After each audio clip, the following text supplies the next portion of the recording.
My daughter publicly shamed me after she chose my ex in our divorce and cut me out of her life. Now, years later, she tried to crash my wedding and is demanding an apology. After my daughter turned on me during my divorce and sided with my ex, she publicly bashed me and then cut me out of her life. Years later, she tried to crash my wedding, and now she's demanding that I apologize. I, a 45-year-old woman, got remarried a week ago to James, who is 39 years old. James and I have been together for 4 years, having met through mutual friends, and after living together for almost 2 years, we decided to make it official. However, my daughter almost ruined the wedding, and James had to remove her to prevent a scene. Now, people are blaming me, accusing me of failing as a mother, just because she was upset after being kicked out. My daughter, April, who is 19, wasn't invited to the wedding. I know it sounds harsh, but I had valid reasons for not inviting her. We hadn't spoken in years because she sided with her father in our divorce and even went as far as publicly insulting me. My ex-husband, Donald, 47, and I divorced 6 years ago because we were no longer a good match, and I was exhausted from trying to salvage a marriage that wasn't working. We got married when we were in our early 20s and had April shortly after. Things started to go downhill when we had her. Suddenly, there were more expenses, and Donald wasn't taking his job seriously. He wasn't getting promotions, and I ended up doing everything for him. He was terrible at any household work, and the same went for anything related to April. He just didn't seem to care, and it felt like he wasn't even trying to help. I became tired of carrying the load alone, and being married to him was wearing me out, but I pushed on, trying to make it work for our daughter. But then April started acting like her father, expecting me to do everything for her. It became too much for me. I worked full-time and didn't get any time for myself. I'd come home, and they'd have me doing even the simplest tasks. The worst part was, neither of them ever appreciated it. I felt like their maid, and I was fed up. One day, I packed my things and left without telling anyone, then filed for divorce. My parents and a few friends supported me, so I didn't have to worry about where to stay or hiring a lawyer. Donald tried to get me to come back when he received the divorce papers, claiming he'd change, but it was too late. I stood firm and told him I was moving forward with the divorce, and there was no changing my mind. He tried everything to win me back, but when it was clear I wasn't budging, he decided to get nasty. He hired one of the top divorce lawyers, with his father footing the bill, and went after full custody of April. His lawyer was cutthroat, and it turned into a long, grueling process where they dragged my name through the mud. They manipulated the facts and painted me as unstable and selfish. But the worst part was how they depicted me as a terrible mother. April, my own daughter, joined in. She publicly posted on social media during the divorce, accusing me of bullying her. She claimed I made her miserable and said she wanted nothing to do with me after the divorce. She even said she wanted Donald to have full custody and that I shouldn't even get visitation rights. That was the final blow for me. If April didn't even want to live with me, what was the point of fighting for custody? She had publicly declared that she preferred Donald and wanted to live with him, so the custody battle ended with him getting full custody and me only getting supervised visits. I did get the house in the divorce, but that was it. It broke my heart because I wanted my daughter to see the truth about her father. She was only 13, which might explain why she didn't understand that being the fun parent wasn't enough, and that Donald was raising her to be just as lazy and irresponsible as he was. Sure, it might have been cute for a while, just like it had worked out for Donald when we were in college, but that behavior wouldn't hold up when she entered the real world and had to face real-life responsibilities. It was tough on me, but I still tried to stay in touch with April, even after everything she said. I knew she was being misled by Donald. During the divorce, before she posted that, I'd still pick her up from school to spend time with her. She would beg me not to go through with the divorce, and I tried to explain how unhappy I was, and how it was better for everyone if her father and I split up. We'd argue, but at least we talked. Then, as the divorce progressed, she stopped talking to me altogether. When I tried to pick her up after school, she'd turn me down to hang out with her friends or make excuses to avoid me. It became clear to me that Donald had gotten to her, convincing her that I was the villain in all of this. After the divorce, I tried reaching out, but she refused to speak to me. Donald had full control over her, and since I could only have supervised visits, he ensured I barely saw her, just once or twice in 6 months. I tried messaging her online, but she blocked me. I even considered fighting for better custody terms, but my lawyer advised against it because it was too soon. They'd already painted me in such a negative light, and I was struggling at work, so it wasn't the right time. Eventually, I did something I never thought I would do. I showed up unannounced at Donald's house and demanded to see April. When Donald refused, I made a scene. April came out to see what was going on. I looked at her and asked point-blank if she wanted me as her mother. I didn't beat around the bush. I didn't let my emotions show, even though it was killing me inside. After a moment, she told me she didn't consider me her mother anymore because I broke up their family. She accused me of being selfish and said she wanted nothing to do with me. I saw it coming, but I needed to hear it from her. At least then I could say I tried, and I wouldn't have any regrets. Once she made it clear she didn't want me in her life, I stopped trying. It was painful, but I knew I had to get my life back together. It was a hard decision, but I had to cut her out of my life, and it tore me apart. But I carried on, throwing myself into my work. I kept tabs on her from afar. I knew she was doing well in school. A part of me wanted to reach out to her, but I held back. I felt like if she truly wanted to fix things, she had to make the first move. After everything I'd been through, I couldn't take another heartbreak from her. For years, I didn't contact her, which is why I didn't even think to invite her to my wedding.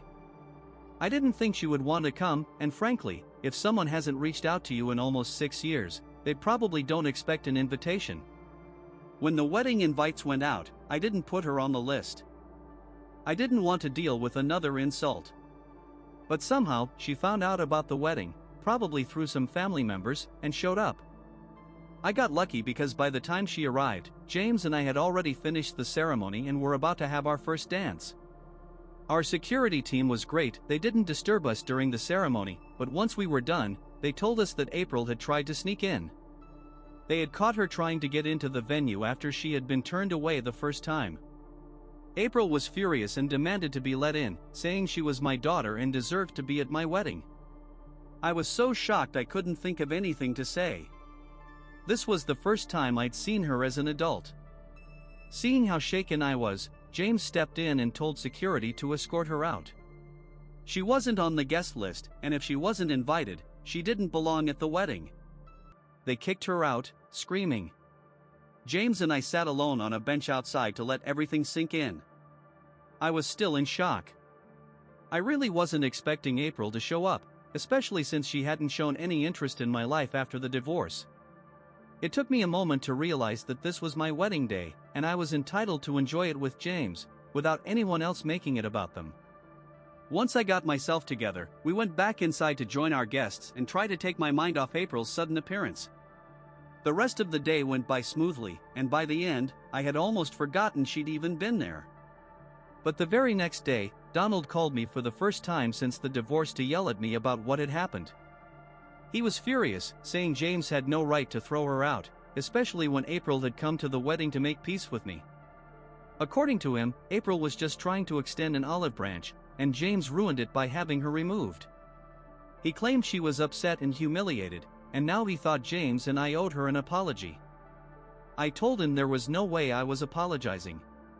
This was my wedding day, and if she wanted to fix things, she should have reached out before, not just showed up at the last minute. If she had wanted to make amends, she had plenty of time to do it beforehand. I would have even invited her if she had, but her showing up uninvited and trying to sneak into the wedding didn't sit right with me. She acted like she was entitled to be there, and didn't even apologize when she got caught. That wasn't the kind of behavior I was going to tolerate. Since I told James about April's past behavior, he made the right decision in not letting her in. James and I had spent months planning our wedding, and the invitations had gone out weeks ago. If April knew where the wedding was, she must have known about it for a while. If she genuinely wanted to make things right, she should have made the effort before the wedding day, not just show up and disrupt it. I felt like she was only looking for an excuse to cause trouble. So, I told Donald that April would just have to deal with her disappointment. He didn't take that well and accused me of being a bad mother. I reminded him that I hadn't been her mother for the last 6 years because of the custody arrangement he pushed for. I also reminded him that it was April who said I wasn't her mother, and that's why I cut her off. He's the one who turned her against me, so now he had no right to be angry. When I said that, he hung up on me, and I thought it was done. But then he had more of his family call me to tell me how terrible I was for not understanding April's feelings. They're all accusing me of being a failure as a mother, and it's starting to get to me. James thinks we did the right thing, but I'm starting to second-guess myself, and it's messing with my head. I regret letting James kick my daughter out of our wedding because she showed up uninvited. Update 1. Hi, James, and I want to thank everyone who commented on my original post and assured us that we weren't in the wrong. We've since blocked Donald and anyone else who was texting me, because I don't need that kind of negativity in my life. I don't need to be questioning myself about my daughter. Honestly, my only regret is not blocking Donald a long time ago. The only reason I didn't do that was because I always expected he'd reach out to tell me that April wanted to talk. I guess it happened, just not how I thought it would. Regardless, I don't think I'm a bad mother for putting myself first, especially on my wedding day. If April and Donald don't get that, well, too bad, because I'm not apologizing to either of them. Now, a few things from the comments. Some people accused me of abandoning April. I want to be clear, I fought hard for custody of her. Even after the court ruled that she would stay with Donald and I'd only have supervised visits, I kept trying to see her and even tried to change the custody arrangement. I did everything I could to maintain a relationship with her, but she rejected me every time. I don't know what anyone else in my position would have done. I didn't abandon her, she was living with Donald and was fine without me. If she wanted me in her life, she could have reached out any time. But she didn't. And while I know as her mother, I'm supposed to forgive her even if she doesn't ask for it, I'm also human. I hope that clears things up because I'd hate for anyone to think I abandoned her. Update 2. It's been a week since I got married, and today April reached out. Unfortunately, it wasn't a pleasant conversation. She texted me in the afternoon, saying she wanted to talk in person, but I was at work. I told her I could talk after work, but that set her off. She accused me of caring about nothing except my work and myself, which is why I cut her out of my life in the first place and let her grow up without a mother. She told me she had been waiting for me to reach out and tell her I loved her, but I never did. She said that when she tried to make my wedding day special as a peace offering, I rejected her and let James kick her out. She expected me to apologize the day after the wedding, admit I made a mistake, and let her back in. But I didn't. Instead, I stood my ground and tried to justify what I did to Donald and his family. Then she told me she was disappointed by how I was treating her, like she wasn't even my daughter. That really hit me hard because for years, I tried to keep her in my life, despite what Donald had done. I knew he was the one who turned her against me, so I blamed him. But even now, after all this time, she didn't think she owed me an apology. I lost my cool and told her I had no regrets. After all the hurtful things she said during the divorce, I didn't trust her anymore. I tried to salvage things with her when she was younger, but Donald ruined it all. Even though I knew she was just a kid, I still kept trying to reconnect with her, but she shut me out. I reminded her of everything she said and did to me, and how it affected me. But she had no idea. She didn't care. She'd never even tried to reach out. And then, on the day of my wedding, she showed up and made it all about herself. I told her if she really wanted to make things right, she had plenty of chances before that day. But she chose to do it on my wedding day, without thinking about how I'd feel. I told her she had become just as selfish and entitled as her father, and I wouldn't talk to her again until she changed. I had hoped she wouldn't turn out like him, but clearly, I was wrong.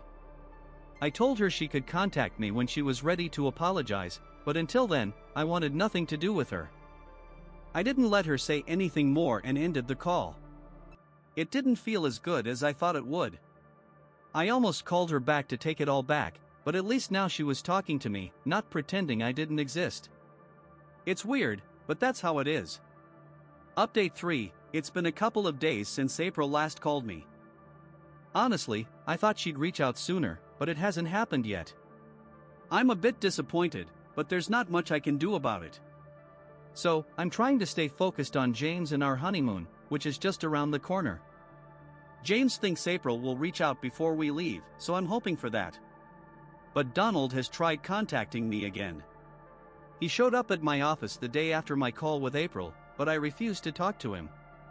He didn't leave like a normal person. Instead, he started yelling at me, telling me I needed to cut ties with April instead of letting her go against him.